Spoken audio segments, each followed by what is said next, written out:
కావ్య అయితే ఆఫీస్ నుంచి రాగానే అనామిక అయితే అక్క కళ్యాణ్ భోజనం అడుగుతున్నారు, నాకు వంట నేర్పించవా, నేను కళ్యాణ్కి వండి పెడతానని చెప్పి అంటూ ఉంటుంది.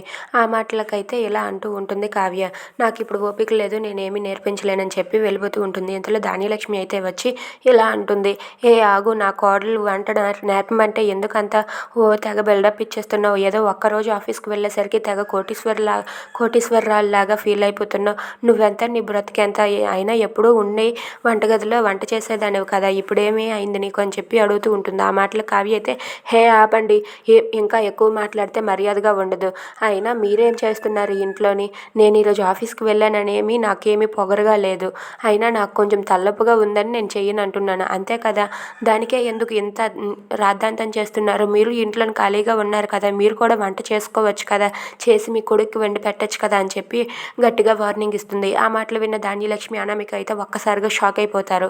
ఇక ఇదంతా చూస్తున్న అపర్ణ అయితే, ఏంటి కావ్య ఎలా మాట్లాడుతుంది, అసలు ఏం జరిగింది అని చెప్పి అపర్ణ కూడా అలా షాక్ అయిపోయి చూస్తూ ఉంటుంది.